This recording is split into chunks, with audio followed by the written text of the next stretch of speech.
নমস্কাৰ।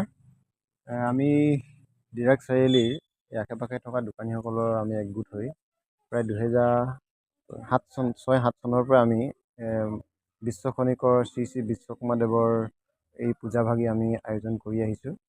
আজি প্ৰায় 20 বছৰ পাৰ হৈ গৈছে। গতিকে আমি এই অঞ্চলত ইয়াৰ আগতে সঘনাই প্ৰায় এক্সিডেণ্ট বা অন্যান্য দুৰ্ঘটনাজনিত কাৰণত আমি যথেষ্ট অসুবিধাত পৰিছিলোঁ। গতিকে সেই কথা চিন্তা কৰি আমি আশে পাশে থকা দোকানী সন্থাই আমি একগোট হৈ বিশ্বকৰ্মা পূজাভাগি পতাৰ আমি মনস্থ কৰিছিলোঁ। গতিকে সেই অনুসৰি আমি ইমান দিন পাতি আহিছোঁ। আৰু এই বিগত 2 বছৰৰ পৰা আমাৰ লগত সংযোজন হৈছে ডিৰাগ পাৱৈ আৰু কপাহতলীৰ এই দুটা পথৰ যিসকল ই ৰিক্সা আছে তেখেতসকলে আমাৰ লগত সহযোগ কৰিছে।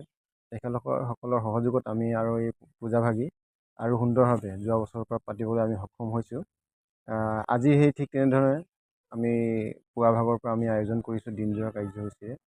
সন্ধিয়া ভাগলৈ আমি এক সাংস্কৃতিক মাংগলিক অনুষ্ঠানৰ আয়োজন কৰিছোঁ। দিহানাম, টোকাৰী গীত এনেকুৱা ধৰণৰ অনুষ্ঠান থাকিব। গতিকে আমি সদৌতি ৰাইজক আমি আমাৰ এই পূজাভাগিত আহি অংশগ্ৰহণ কৰাৰ লগতে সন্ধিয়াৰ 9 বজালৈকে আমাৰ সন্ধিয়া 6 বজাৰ পৰা 9 বজালৈকে যি সাংস্কৃতিক অনুষ্ঠান হ'ব এই অনুষ্ঠানতো আপোনালোকে পূৰ্ণ সহযোগিতা আমি কামনা কৰিছোঁ।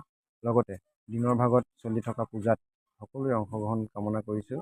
লগতে আমি ভৱিষ্যতে যাতে আপোনালোকৰ পূৰ্ণ সহযোগিতা পাই থাকোঁ সেই তাৰ আশাৰে আমি আপোনাৰ চেনেলৰ যোগেদি আমি সকলোকে আহ্বান জনাইছোঁ। আশা কৰিছোঁ সন্ধিয়ালৈকে আমাক পূৰ্ণ সহযোগিতা কৰি আমাৰ এই অনুষ্ঠানভাগি সামৰণিলৈকে এটা সাফল্যমণ্ডিত কৰি তুলিব তাৰে কামনা কৰিছোঁ। ধন্যবাদ।